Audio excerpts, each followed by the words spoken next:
Well, here we are, 75 years since the declaration of victory and peace in Europe, following a conflict that cost the lives of an estimated 50 million people. It's a figure that's almost inconceivable, and the broad statistic hides the very human stories, the stories of cost, of cruelty, of pain and of loss that led to that point. No wonder people celebrated on the streets. And yet we also read stories of how in parts of France, instead of celebrating, the people just wept because they were surrounded by such unimaginable loss. It's easy in celebrating victory in Europe to romanticize the past or to shape it in such a way as to lead us to a sense of maybe even complacency about the nature of peace. For what the Second World War taught us is that nothing can be taken for granted. Peace cannot be assumed. What can take centuries to build up in terms of the fabric of a society based on the noblest of values can collapse within months or weeks when the circumstances are right.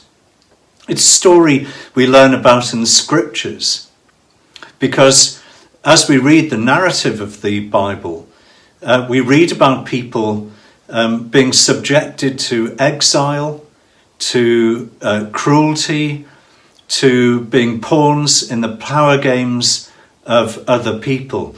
We also see that empires come and go, and the major point of imperial vulnerability is that point when they think the empire is invincible. We take things for granted at our peril, including the preciousness of peace. I grew up in Liverpool, where bomb sites, ruined buildings from the war were a familiar sight, even in the 1960s and 70s. I also remember an event that impressed itself in my mind very powerfully, preaching for the first time in the German city of Dresden in the Frauenkirche, a city that we had firebombed on the night of the 13th and 14th of February 1945, which devastated the place. And when the church was rebuilt following the fall of the Berlin Wall, it became a place of symmetry, of reconciliation, with the gold cross that tops the cupola above the church, made by a goldsmith in Coventry, whose father had flown one of the Lancaster bombers that created the devastation in the first place. Well, I wonder what we do today as we look not only back to VE Day, but have to look to the future as we face the unique challenges of our own generation, not least the impact of coronavirus, the impact on the economy, on health, on people's expectations of what their lives might hold, or might hold indeed for their children and grandchildren. One of the things we will learn is that in the 1950s and 60s, people had to commit themselves not to going back to the 1930s, but to creating a new world. And that demanded their agency, their involvement, their commitment. It's not something that can be simply left to the politicians. And so we must commit ourselves to our personal and collective engagement with the creation of a new world for our children and our grandchildren, based upon which values? Well, Micah gives us a hint.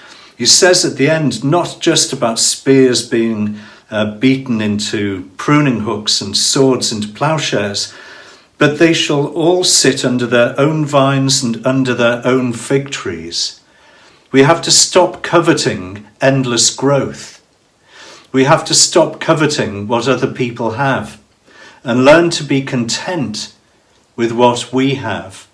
And maybe we have an opportunity right now in the midst of this virus pandemic, but as we look back to VE Day, not only to honour the sacrifices of the past, but to pledge ourselves to the building of a new future based on more solid foundations. May God bless us as we attend to that task.